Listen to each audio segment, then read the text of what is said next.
राम राम। अगर किसी व्यक्ति को ये मालूम ना हो उसका भाग्य उदय कहाँ पर होगा तो ये सबसे ज़्यादा दुर्भाग्य की बात है। कुछ वैदिक के योग मैं बताऊंगा जो ये बताएंगे कि अगर व्यक्ति अपने घर में या अपने माता पिता के पास रहकर कार्य करेगा तो उसकी किस्मत नहीं चलेगी, भाग्योदय नहीं होगा।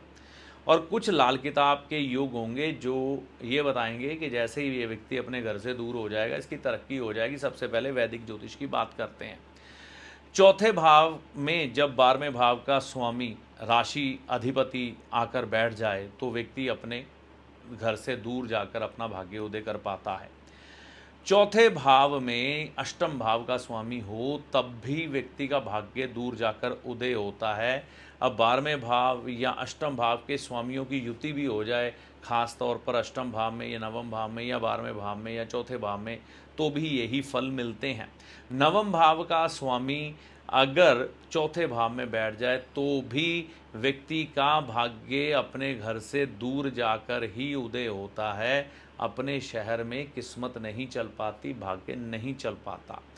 इसके अलावा अगर व्यक्ति की पत्रिका में अब दूसरे दृष्टिकोण भी साथ में जोड़ेंगे, वह ये जोड़ेंगे कि 12वें भाव का स्वामी अगर 9वें भाव के स्वामी के साथ युति करके चौथे भाव में आ जाए तो भी घर से दूर जाकर भाग्योदय होता है। तो ये तो मैंने आपको कुछ एक योग बताए हैं जिनके द्वारा आप जान जाते हैं कि अपना भाग्योदय घर से दूर जाके होगा। अब चंद्र केतु की युति हो, चंद्र राहु की युति हो, चंद्र शनि की युति हो चौथे भाव में, तो भी भाग्योदय घर से दूर जाकर ही होता है। तो अब लाल किताब के कुछ एक योग बताता हूँ। चौथे भाव में अकेला केतु हो, अकेला शनि हो, अकेला राहु हो, अपने घर से दूर जाकर भाग्योदय होगा। और लगन भाव में केतु हो या शनि हो या राहु हो तो अपने घर से दूर जाकर भाग्योदय होगा। दूसरे भाव में केतु हो तो भी घर से दूर जाके भाग्योदय होगा। नवम भाव में राहु हो, शनि हो तो भी अपने घर से दूर जाकर भाग्योदय होगा। तो ये कुछ एक ग्रह चाल हैं जो बताती हैं कि व्यक्ति का भाग्य जहाँ पर उसने जन्म लिया है वहाँ पर उदय नहीं होगा। और जो उसके माता पिता है अगर वह उनके साथ रहकर ही अपनी किस्मत या रोजगार को बढ़ाने या प्राप्त करने की कोशिश करता है तो उसका भाग्योदय नहीं होगा। एक योग छूट गया था वो भी बता दूं, राहु या शनि या केतु 11वें भाव में हो तो भी अपने घर से दूर जाकर ही भाग्योदय होता है। अब देखिए, इस भाग्योदय की श्रेणी में आप विदेश भी जा सकते हैं।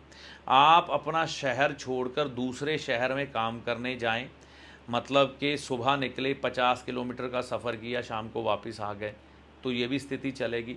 इसके अलावा अपने ही देश में अपना शहर छोड़कर कहीं दूर जाकर दूसरे शहर में आप बैठ जाएं, स्थापित हो जाएं, तो भी आपकी तरक्की हो जाती है। तो ये कुछ एक स्थितियां हैं जिनके द्वारा आप ये समझ जाते हैं कि जिस शहर में अपना जन्म हुआ है ना भाई, उस शहर में अब तरक्की नहीं होने वाली। अपना शहर छोड़ देंगे तो ही तरक्की हो पाएगी।